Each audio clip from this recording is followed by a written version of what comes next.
Welcome to today's session on major capital grants at the Winnipeg Foundation. My name is Megan Tate, and I'm the VP of Community Grants here at the Foundation.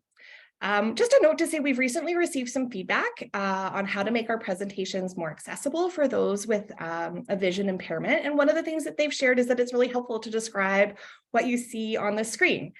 So this first slide that you're looking at, our title slide, says Major Capital Grants, $100,000 and plus grants information session.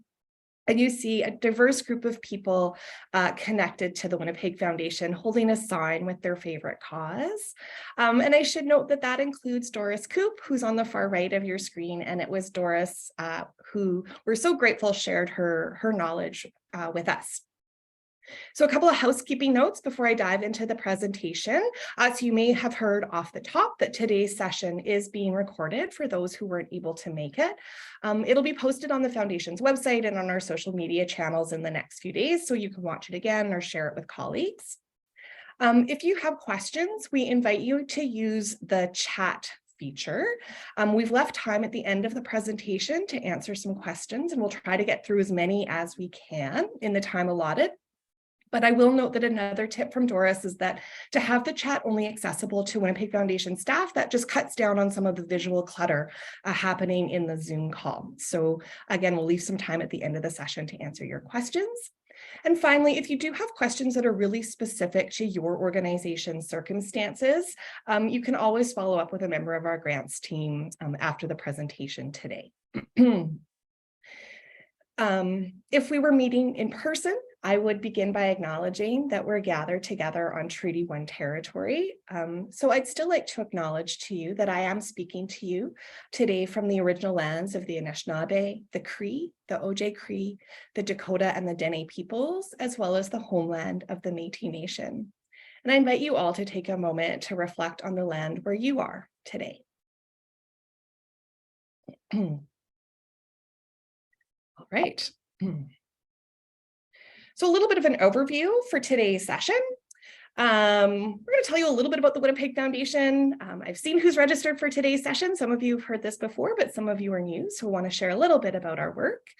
Talk specifically about grants at the Winnipeg Foundation, and then finally give you the information that you're looking for related to major capital grants. So things including what our grant criteria is, the application process, a little bit about the application assessment, and then some examples, excuse me, of recent major capital grants.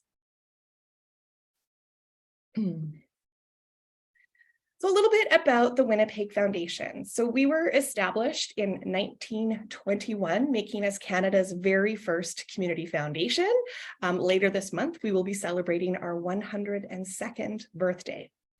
So although we're the first community foundation in Canada, we're not the only one. Today, there's over 190 community foundations from coast to coast to coast, including 56 right here in Manitoba. And one of the things that really makes us a community foundation is our donors from all walks of life who've made gifts to establish permanent endowments funds. These funds are pooled and invested, and each year we grant a portion of the income from these funds based on our spending policy. And this year that spending policy sits at 4.8%.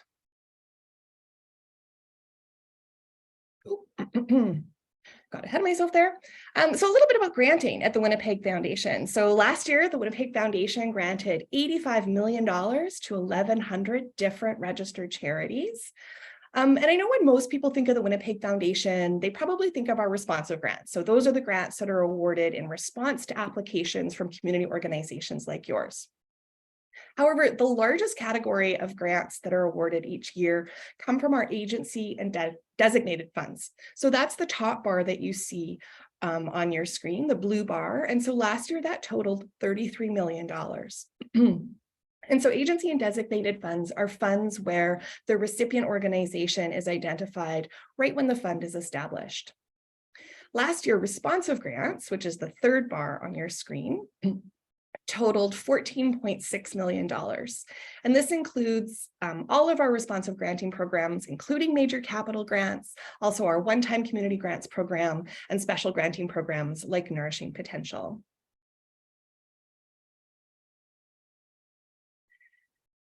So major capital grants is considered a special grant program, which means that you can apply for a major capital grant in addition to applying for or holding any other type of grant at the Winnipeg Foundation. It is the only grant program where we have a two-stage application process, and this year's stage 1 applications are due in May.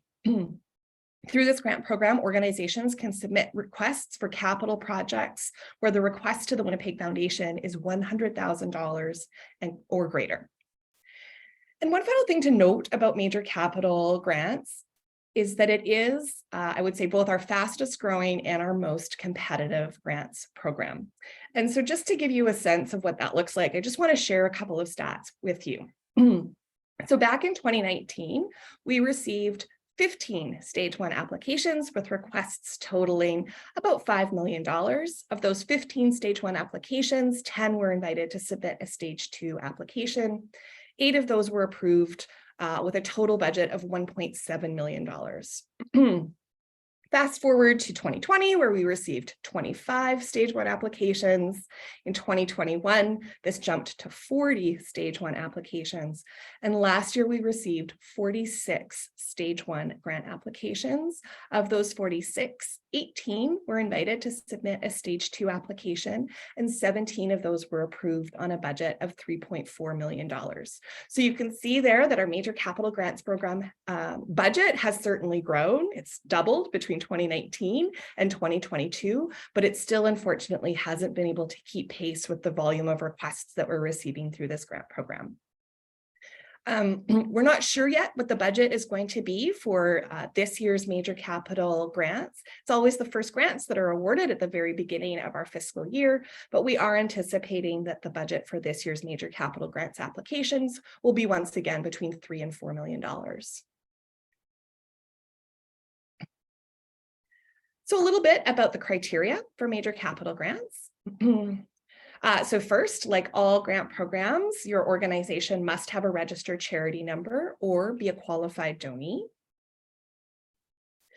Projects must primarily benefit the people of Winnipeg. So that does mean that the majority of the major capital grants that are awarded are physically located in the city of Winnipeg. The one exception to that is summer camps. We know that there's lots of Winnipeg children who enjoy summer camp, and so those ones are physically located outside the Winnipeg. So if you do have that circumstance for your organization, you must make the case for how your project will benefit the people of Winnipeg, even if it's located outside of the city. Grants are awarded for specific purposes and projects. We are a project funder. I should note that our grants committee has recently revised the definition of capital to be as follows: diverse kinds of infrastructure that includes renovations, new builds, digital assets, and natural landscapes. So that's both buildings as well as outdoor spaces. Like all of our grant programs, grants are not made retroactively, so we wouldn't cover any costs incurred prior to the grants committee and our board of directors making their final decision.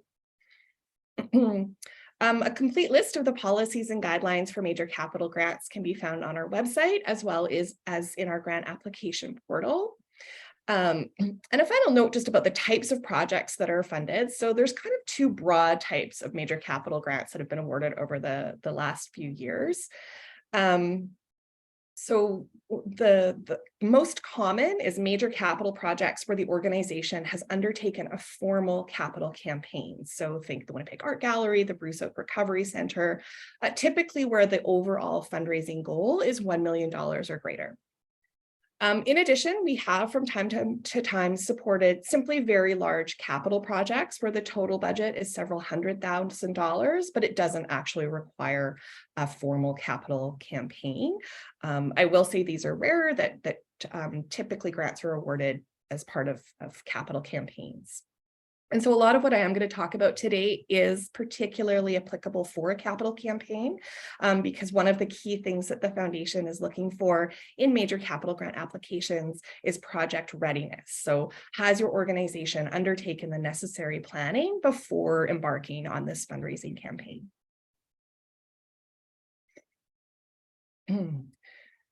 So So a little bit about the application timelines. As I mentioned, this is the only grant application that has a two-stage application process. So stage one applications, our application is actually now open and it's available in our online grant application portal. Those applications are due on May 1st at 4:30 p.m. sharp. I will note that the system is preset to simply close as soon as the clock hits 4:30 p.m. So we do encourage you to give yourselves lots of time. Late applications will not be accepted. Organizations will receive notification of the status of their stage one application in late May. Those that are invited to submit a stage two application will receive additional information at that time. With a note to say that an invitation to submit a stage two application doesn't guarantee funding. It simply means that our grants committee and our board of directors are interested in learning more details about your project.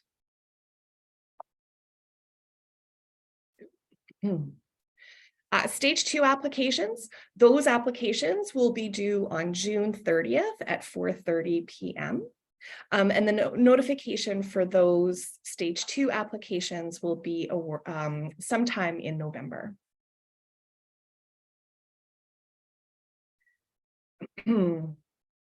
That's a typo. So that should actually be notifications decision will be in late 2023. So the application portal, I'm still calling it our new application portal, but it's actually not that new anymore. The Winnipeg Foundation launched this just over 2 years ago now. So stage one applications will be submitted online via our grant application portal. So if you've submitted a community grant recently to the Winnipeg Foundation or a Camp and Summer Program grant, you will be familiar with this portal, and your organization will already have a profile. So if that's your organization circumstances, we just ask that you ensure that all of your organizational documents are up to date. So that includes your list of board of directors, your most recent audited financial statements, your annual general meeting minutes, and your operating budget. And so these documents are actually attached to your organizational profile. They don't need to be attached to each grant application like in our old system. So hopefully that makes it a little bit more efficient for you. So we just ask that you always make sure when you're submitting an application to the Winnipeg Foundation that those documents are up to date. We also ask you to make sure that the contact details on your profile are up to date. We know that sometimes there's changeovers in either executive directors, board chairs, that kind of thing. Just make sure that information is up to date as well, because those are the people that we'll be sending all the notifications to. If you haven't yet used the Winnipeg Foundation's online application portal, give yourself lots of time to set up an account for yourself. It does take a little bit of time the first time you're creating a profile for your organization, but once it's done, and then you're just responsible for maintaining the information going forward. So just make sure that you're giving yourselves lots of time, both to create your profile as well as to create the grant application. There are a series of tutorials on our website that walk you through the process of creating a profile in the system. And once you do have that profile, you'll have access to all of the active funding opportunities in the Winnipeg Foundation. So you can see on your screen at the far right-hand side, there's a little open funding opportunities, and that's where you can access all of our open grant applications. So the stage one application, we really consider this kind of your case for support. Other funders talk about this as maybe a letter of intent. So this is really a high-level case for support for your project. Try to keep yourself to about 300 words per answer. Certainly the fields allow for more words. However, this is to allow for more information in the stage two application. During the stage one, we're just really looking for how clearly you're able to articulate your case for support, which is an essential component of any capital campaign. So some of the components of this case for support will include a very brief description of your project. We're looking for 1 to 2 sentences here. Why your project is needed, including why this project is needed for your organization kind of at this time, and that speaks to the timeliness of your proposed project. And finally, how this project will benefit the community.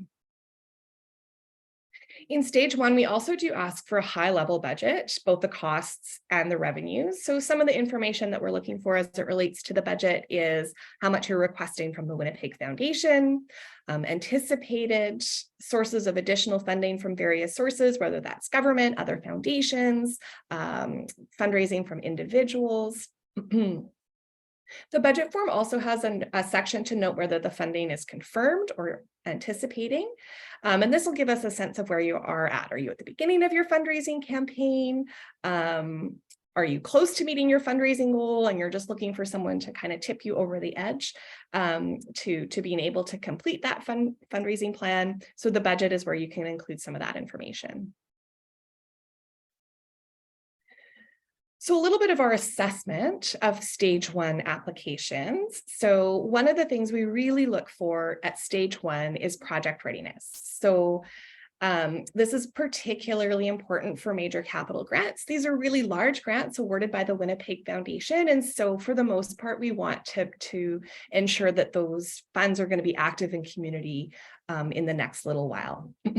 So some of the things that we look for in terms of project readiness is, has your organization undertaken the necessary planning before embarking on the project? Again, particularly if it's a capital campaign.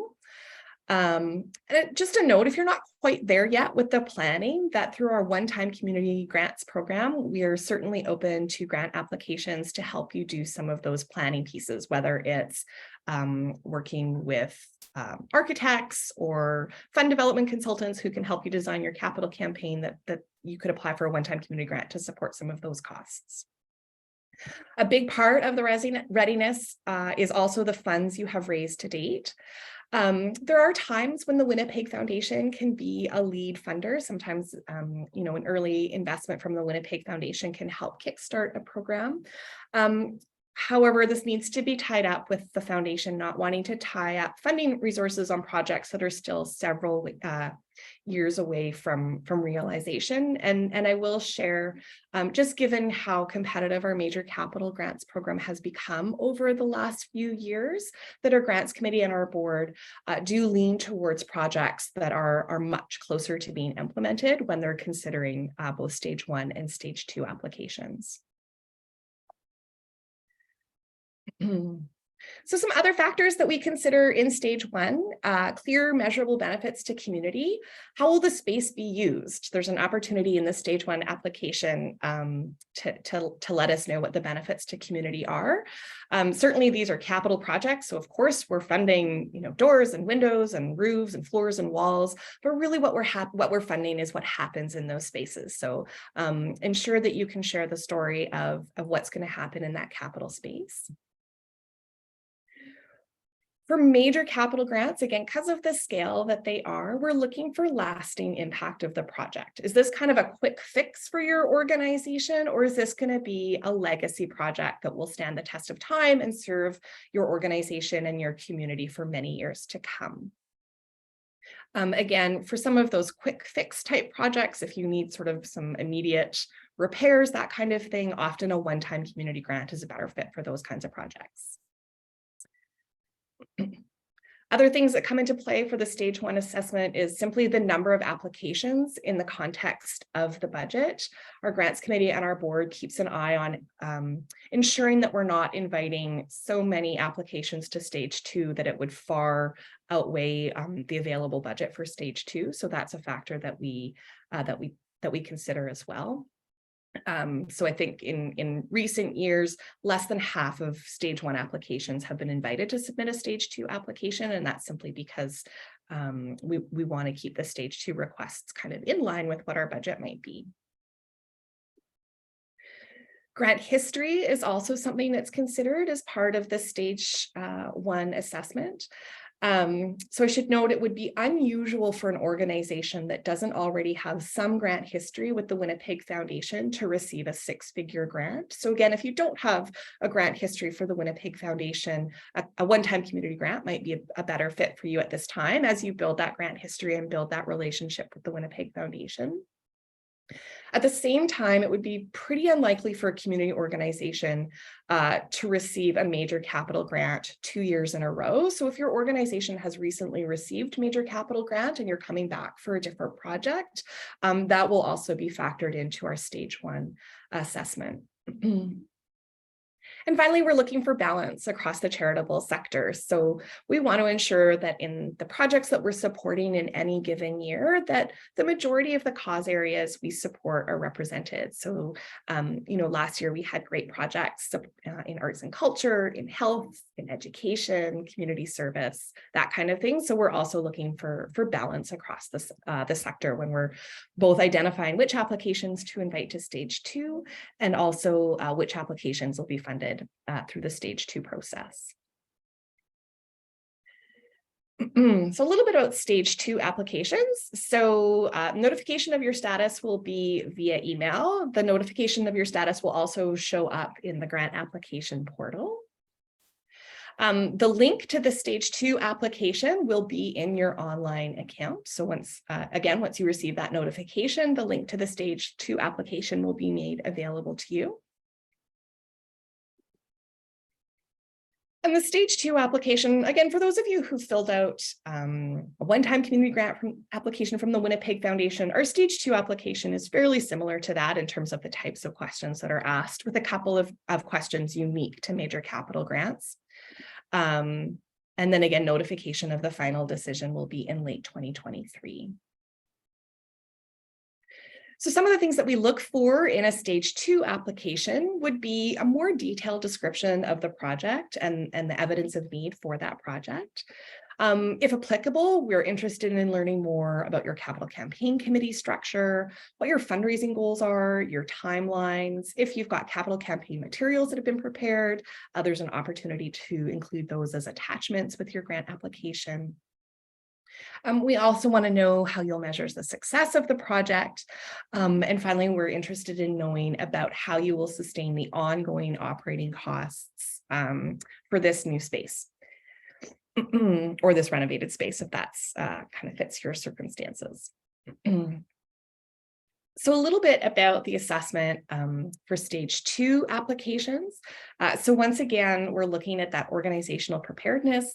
How ready is your organization to move forward on this project? Have you done the appropriate planning? Do you have the drawings and the quotes that you need to move forward with the project? Again, if it's a capital campaign, where are you with your campaign goals? That kind of thing. Once again, we are also looking at what funding is confirmed to date. And this is an ongoing process. So between when you submit your stage 1 application to when you might submit your stage 2 application, you may have secured additional funding in that time. And really all the way along the review process. So if you've got a stage 2 application that you've submitted in June 30th and in August, you find out that you get some additional funding confirmed, always keep us up to date on where you're at with your fundraising goals for your major capital project. That just really helps us make sure that our grants committee and our board have the most recent information when it gets presented to them in the fall.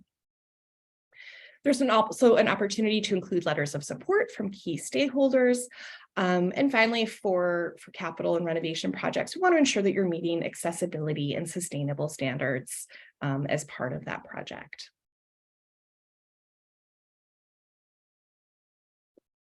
And finally, actually, I'm going to back it up because there's one more thing I wanted to tell you about the stage 2 application.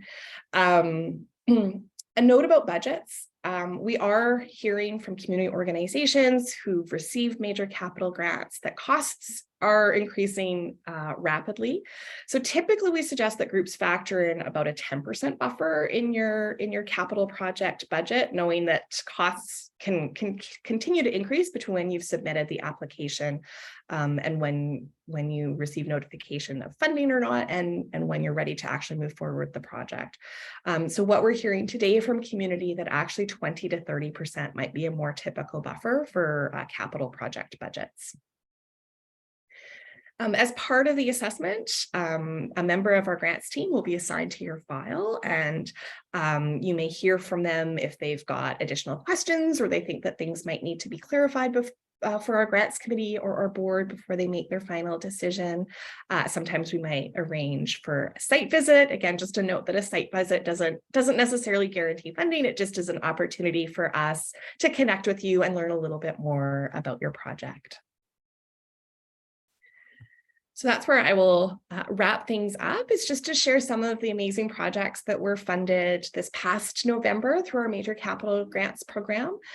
So the Manitoba Indigenous Cultural Education Centre, they're located in North Point Douglas, and they're looking to expand their facility. And so they were awarded $300,000 for that project. The Homes for Heroes Foundation provides housing for veterans, and they were awarded $300,000 to construct a new veterans village in Winnipeg. The Charleswood Senior Center, they're moving locations, and so they were awarded $100,000 to develop their new space to meet their programming needs. Here's an example of a technology grant. So the Children's Rehabilitation Foundation received $200,000 for technology. They created a smart suite at their location that allows children and families to test out various adaptive technology to figure out kind of what meets their needs before they go ahead and purchase technology to be used in their own homes. And finally, Sunshine House received $191,000 to do some accessibility upgrades at their facility. And so that's just a sample of the recent major capital grants. A full list of grants that were approved last year can be found, I believe, on our website. So just to give you a sense of the types of projects, the range of projects, and also the typical amounts for different types of projects that are awarded.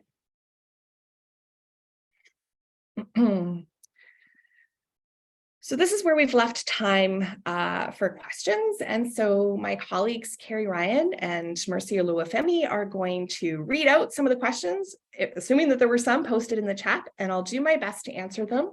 And again, if you have a question that's really specific to your organization's circumstances, feel free to email us at grants@wpgfdn.org, and someone from the foundation would be happy to get back to you and connect and answer some of those more specific questions. So with that, I will turn it to Carrie and Mercy and see if there are any questions for us in the chat. I've just had one question here that maybe you can shed light on, Megan. An organization has a project that potentially is not ready for major capital this year, and they're just wondering if the timeline is usually the same year to year, and if they should be looking at a spring-summer application for next year. Yeah, that's a great question. Typically, our timelines for major capital grants have followed the same timelines. Part of that is by committing to a November decision, that does allow us to make these kind of the very first grants of the Winnipeg Foundation's fiscal year, which starts on October 1st. And so we do anticipate that the timelines will be the same. If we do make changes to timelines of our grant programs, we'll be sure to give community organizations lots of notice.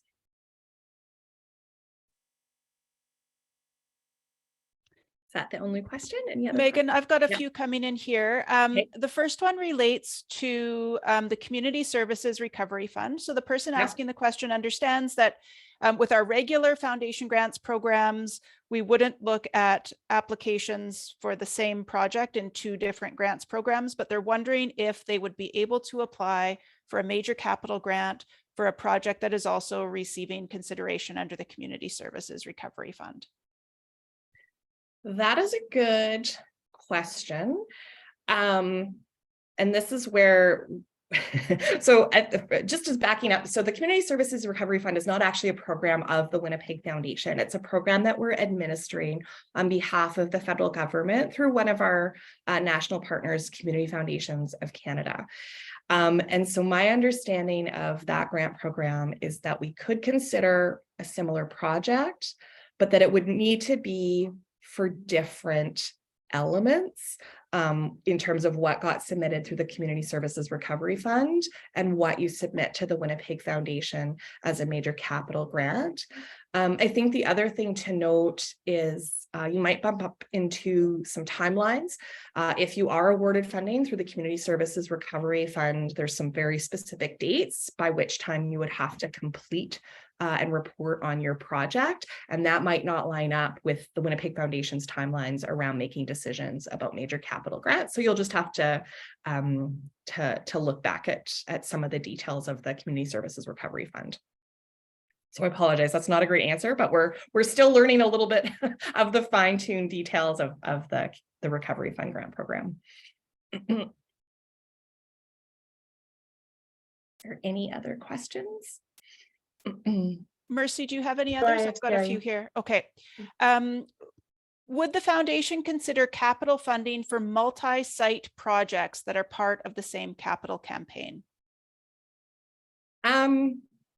Yes, I mean, I think it depends how you frame it up. I'll use universities as an example because that's probably what I'm most familiar with is, if a university engages in a significant capital campaign, they might have multiple buildings on campus that are part of that campaign goal.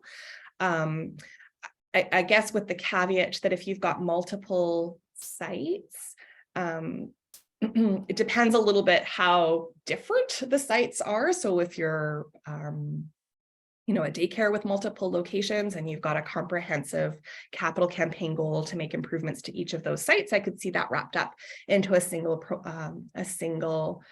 proposal. But if you're an organization where you've got kind of a lot of different things happening at your different sites, strategically, you may wish to focus in your request to the Winnipeg Foundation on a single site, or you may wish to share the more comprehensive capital campaign that you've got underway. That might be one. Feel free to follow up with me afterwards and we can chat a little bit more detail about your particular circumstances. Okay, I have another one here from someone who is interested in applying for a one-time grant as kind of that stepping stone that you talked about to potentially major capital support. They're asking whether any of the major capital grants that we've made recently have gone through that sort of process where the foundation supported an earlier phase of a project or planning phase. Oh, that's a good question. I'm going to just go.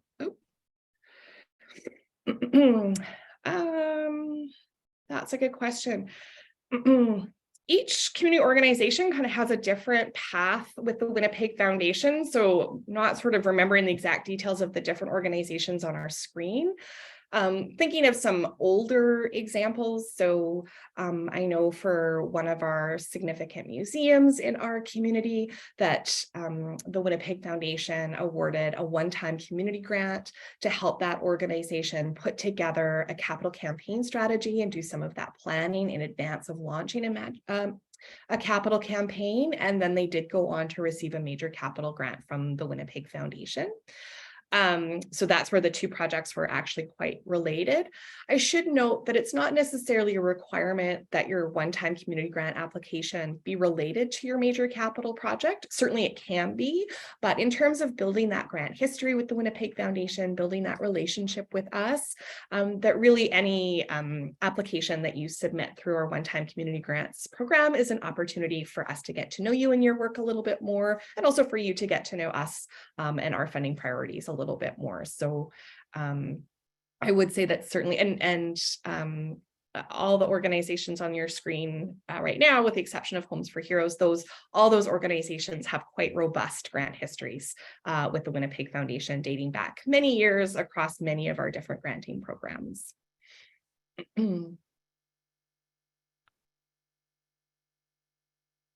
Mercy, should I keep going here? Yeah, I have no questions here, so carry on. Okay.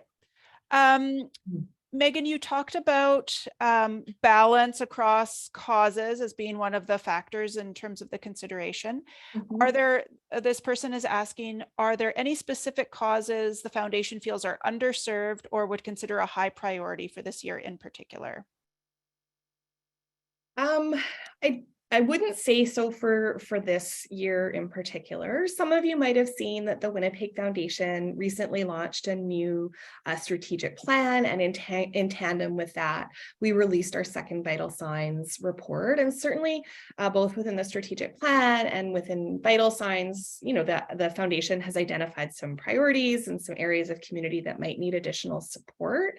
However, our board hasn't given us any specific direction for the current intake of major capital grants, recognizing that our strat plan is still very new and community still needs an opportunity to sort of dig into it and understand it a little bit more.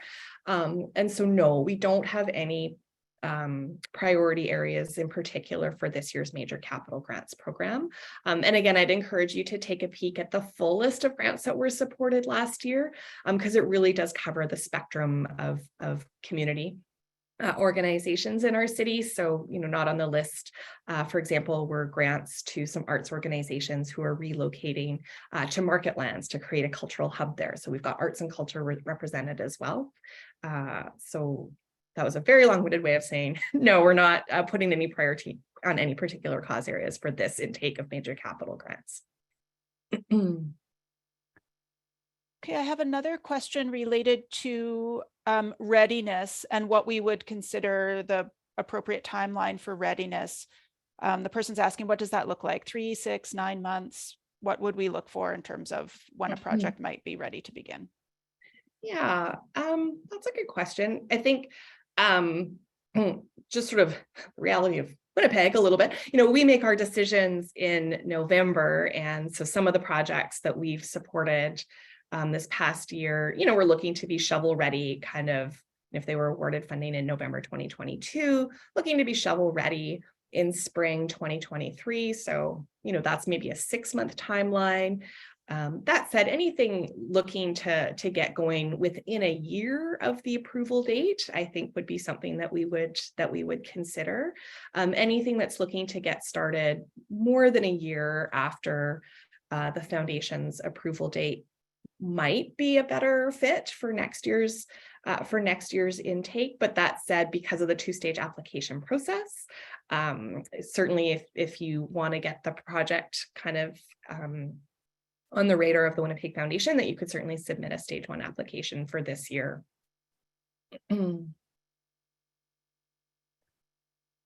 Okay, one more question here. This might be the last one for my list. You mentioned the benefit should be to people in Winnipeg. Are any exceptions made for Indigenous populations in Northern Manitoba?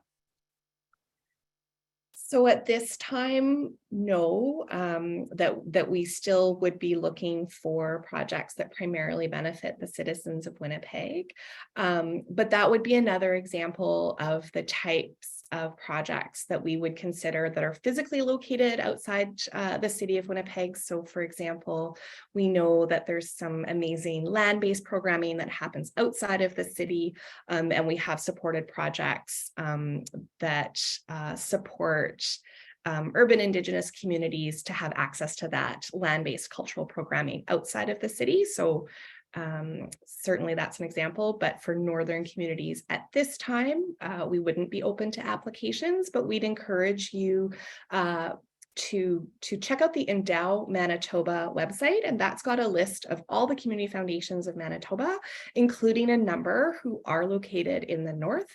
So there may be a community foundation close to where you are, who you would meet their eligibility criteria. One question for me here, is it possible to collaborate or work with an organization that has charitable status? So the Winnipeg Foundation does accept collaborative grant applications. On our website, we have a fairly specific definition of what we're looking for in a collaborative project. So a collaboration could be 2 or more registered charities, or a registered charity and a nonprofit collaborating. For a collaborative project, we're looking that those projects be jointly planned and implemented, that each of the collaborative partners have a clearly articulated and meaningful role in the development of the project, as well as the ongoing operations of the project. And because this is a major capital grants program, and this is related to physical space, that we would anticipate that both collaborative partners would have ongoing use of whatever the space is that is being proposed for major capital funding. But I would encourage you to go to the frequently asked questions section of our website, and that's where we've got a question about collaborations and specifically what the Winnipeg Foundation looks for. If it is a collaboration between a registered charity and an incorporated nonprofit, it will be the registered charity who will ultimately submit the grant application and be responsible for administration of the funds if funding is approved. I have another, just a clarification someone's looking for here. Will priority go to organizations that have not received a capital grant from the Winnipeg Foundation in recent years? That's a good question. So my answer with so many things is it depends. But as I said earlier in the presentation, grant history is absolutely a factor. And so if your organization was funded in the last couple of years for a major capital project and you are back for, maybe a different project, I would say that as we look to sort of disperse our grant support throughout community, that we would be looking to support community organizations who've maybe not been recently funded with major capital support. Part of that is so few organizations receive a major capital grant in any given year from the Winnipeg Foundation. Of the 1,100 community organizations that received funding from the foundation in 2022, only 17 of those received a major capital grant. And so we do look to create opportunity for more community organizations through that funding stream.